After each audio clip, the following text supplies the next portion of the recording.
नमस्कार, मेरा नाम है सौम्या सरकार और आप देख रहे हैं वेल्थ रिडिफाइंड ब्लॉग। काफ़ी इन्वेस्टर के इस बारे में क्वेरीज आए हैं कि जो मार्केट का रन है वो किस टाइप की रन है। Fundamentally things are not good, so obviously there can not be Sensex can not run और Nifty can not run that much.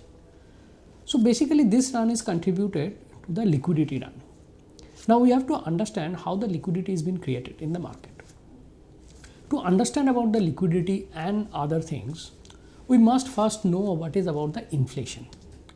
हमेशा आप सोचते हैं, we all know that inflation is a difference between the gap between demand and supply. So if the demand is high, the supply is low, obviously people will pay more money to buy it and inflation shoots up.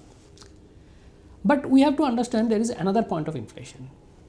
Another point of inflation is that if there is a liquidity availability or not availability. Suppose, for example, if you go to the buy apple. When you are going to buy an apple, if you do not find that you do not have the enough cash to buy it, obviously you will not buy it. So that will not contribute to the inflation. So when there is a liquidity availability is not there, obviously your inflation is going to come down. Basically, we have to understand the inflation part to connect it with the liquidity. Now, it is the job of a central bank. In case of India, it is RBI. In case of US, it is Fed, who checks the liquidity as well as the growth as well as the inflation. So mostly the central bank works on on the inflation side to check the inflation so that it doesn't go beyond a point and it doesn't go beyond capacity of the people and their purchasing power should not be harmed. Wherever there is a central bank doesn't completely control the inflation direct way. They control it through the banks. They increase the rate or they decrease the rate. You might heard a lot of times that RBI has increased the rate or RBI has decreased the rate or something like that. Increasing the rate or decreasing the rate is basically called the repo rate. Repo rate is that on which the banks borrow from the RBI. So if they increase the rate, obviously the rate gets increased, it hurts the people and they stop taking the loans. When they stop taking the loans, obviously their purchasing power goes down and automatically the inflation gets checked. When they decrease the loan, they flow money into the cash, they flow money into the system, and through system it goes to the people, and through people start buying it and inflation goes up. So it's a very simple formula that how the inflation has been taken care of. Now come to this main point is what happens when there is a crisis. The crisis happens in 1987, the crisis happened in 2000 dot-com bubble, the crisis happened in 2008, now again in 2020 the coronavirus. In all those cases, what the central bank does is they usually reduce the rate. Why they reduce the rate? So that people have the money in there and some demand can be sustained. Once the demand is sustained, automatically what will happen is that the economy start reviving. Now, if you look at mostly the developed economies like US, like UK, like Germany, like France, all these major economies. So all the major economies have an interest rate which is almost to the zero or near to the zero. Even Japan has a negative interest rate and all those things. So what happened is that in that case is that people has the amount of money which they can buy it. So what they buy, they will not go to buy the fixed income like bonds because that is on zero rate, or they will not put the money in bank because that is on zero rate. They will try to buy the commodities as well as the equities. So in this case, you will find the equities and commodities starts going up. Obviously, when equities and commodities starts going up, there is a demand of equity comes in and automatically the price starts going up. Now there is a question again comes to a lot of people's mind that why it comes to emerging markets. It could have been into US market also. Yes, you can see the rally in US markets as well as in developed markets, but why they come to the emerging markets, they put their money to the emerging market is because of their currency. Let's take dollar as a currency.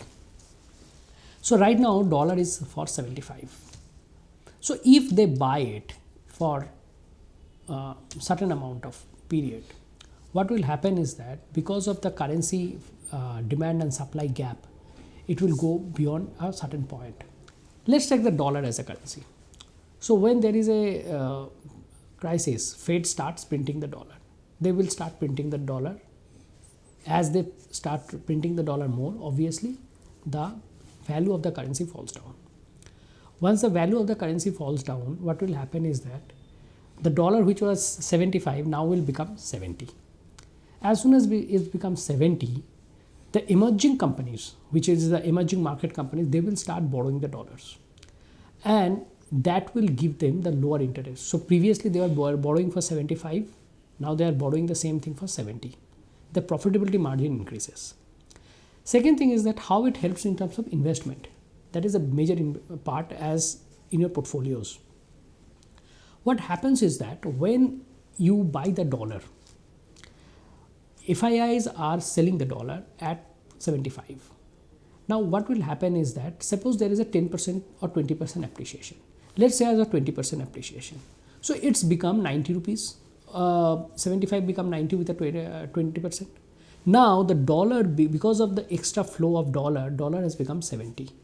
So when they convert the money, they are not getting 20% return, but they are getting also the depreciation of the money. That means 90 minus 75, 15 divided by 70 into 100. If you calculate it, it is not 20%, but it is more than 21%. So that means that is the money they are going to make. So you can understand why the emerging, usually they don't invest into developed economies, but they move into emerging economies because they take the advantage of the currency. Now this will hamper the growth of emerging economies, definitely, because they are making the profit in terms of currency also. To tackle that thing, every central banks do the OMO. OMO means open market operation. They will sell off the bonds and they will keep on buying the dollars to stabilize the economy. That is also doing by this country. RBI is also doing the same thing. So if you look at basically the economic section, the RBI is keep on stabilizing this economy through buying the dollars and infusing the liquidity into the market. But we have to understand as a investor perspective that this helps to rallying in the market, and this rally will continue till the dollar get depreciated in terms of their assets, not in our assets. So we do not see that rally going to get over very soon, which has started in probably in April 2020, once this crisis has come up all over the world. But it will maybe for the longer time, because if the FIIs has continued to pouring the money. In the meantime, there is another thing also very interesting happen in the market is the DIIs are selling off their positions. So DIIs are moving into the cash. So once FII starts selling, once the dollar gets appreciated, DII may start buying and remain the market stability. So that is the reason we are not seeing a very big crash in the market right now, or probably in next couple of months. But yes, you have to be agile with your financial advisor, and you have to act promptly.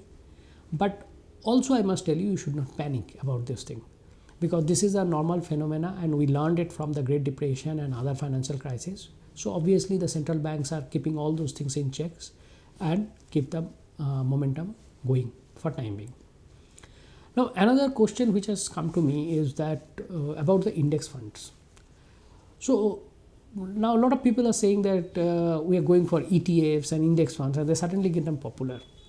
ETF funds and index funds are good funds because of the low expense ratio, but you have to understand that they are not the ultimate funds to invest, because index funds has a certain level of problems. If you look at the index in last 10 years, and if you look at the fund which are moved out of index, because index keeps on adding the fund based on market capitalization and also take out the fund based on market capitalization. If you look at the funds in index, you find that some of the funds which are moved out of index has given better return than that index.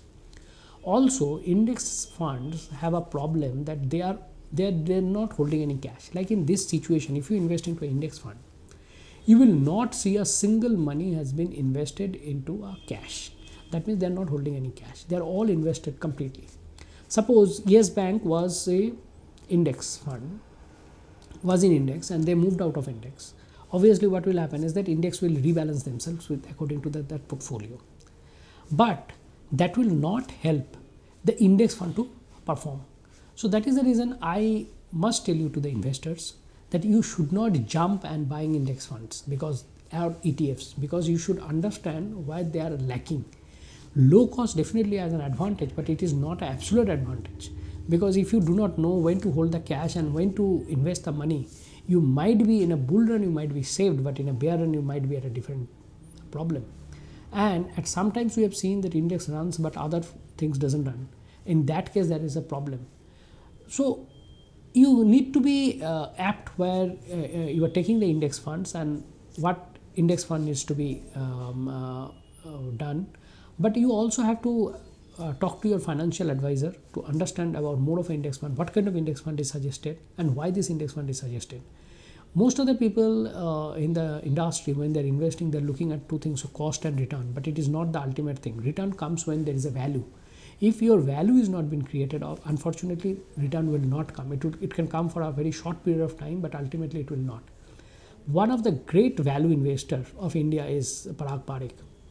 They always prefer not to have an index because index always been a biased. So obviously we cannot have the index every time as a fund and invest the money. You should diversify the portfolio in such a way where you have all the things, and your financial advisor must tell you which fund to take at what point of time.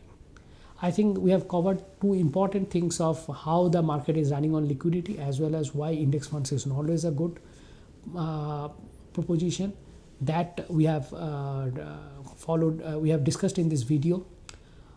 If you like the video, you can subscribe the video, you can share the video, you can comment on the video, you can ask any questions if you have. And I would recommend you that next time also we will come with some other burning topics, and we will try to give you a better views of markets and other things. And in between, if you have any queries, you can write to our email or mobile number, as you do a lot of times, and I will try to address them in my next video. Thank you very much for watching the video.